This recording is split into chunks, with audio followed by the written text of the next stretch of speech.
have so much that I need to be doing today, but we're gonna bake chocolate cake instead.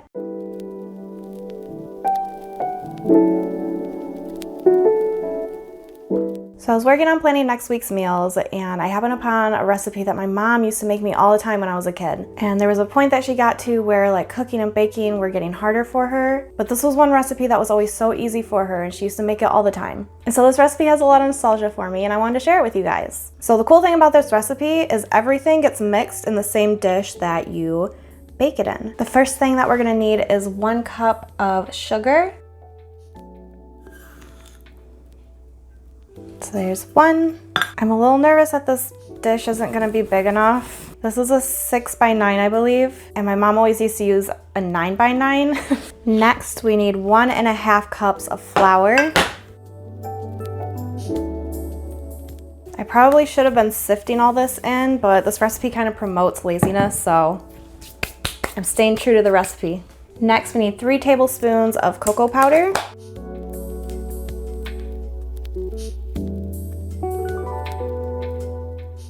1 teaspoon of baking soda, 1/2 teaspoon of salt, and then before we start adding all of the wet ingredients, I'm gonna mix this up really well. So I'm just gonna use a fork. You can use a whisk, but because it's such a small mixing area, I feel like a fork gets in there better. I actually haven't made this recipe in so long. It's been years because I kind of set the recipe aside and I haven't really thought about it much. But like when Jordan and I first got together, I used to make this for him all the time back when we were in our dumpy Scottville apartment, and he used to love it because it does taste absolutely amazing. It's not what you would consider like a typical chocolate cake because it does have kind of a different consistency. It's really hard to explain. You just kind of have to make it and taste it for yourself because you don't frost it. You don't have to frost it. It's actually a really moist cake. And normally what my mom would do is she would sprinkle a little bit of confectioner sugar on top. And like I actually have the calories if anybody wants to know, because she always did this in like a 9 by 9 pan. Like I would cut it into like 9 slices. And so I have here that it's 234 calories per slice. All right, so I have the dry ingredients all mixed up, so I'm gonna make 2 small holes and then 1 larger hole. So I guess I'll be sanitary and use the fork. And you're just gonna make little wells for the wet ingredients to rest in. Honestly, I don't think this is really necessary. I think this is just a silly gimmicky thing that used to, I don't know. It makes it more fun, but I don't think it's necessary. So in each well, we're gonna add our wet ingredients. So for one of the smaller ones, we're gonna do 1 tablespoon of apple cider vinegar, which I'm almost out. I don't use it often because I don't bake often. 1 tablespoon, right? Yes, 1 tablespoon of vinegar.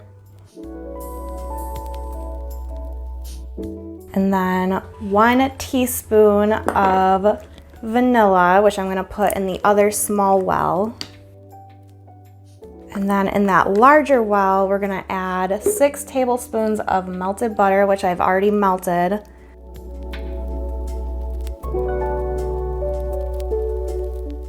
And then the very last thing we do is to pour water all over everything.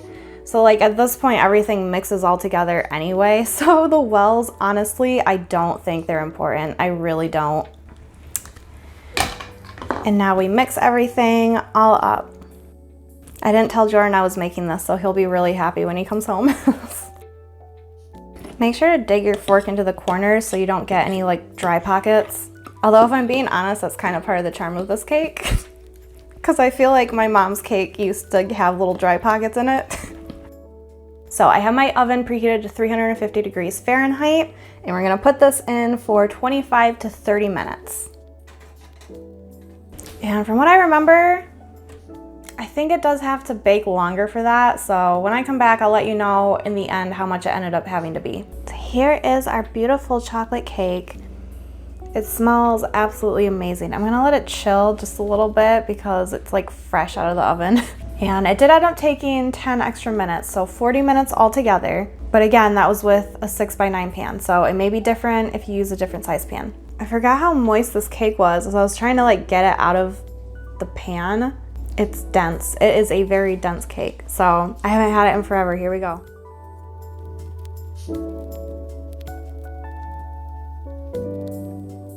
That's so good. I forgot how good it was.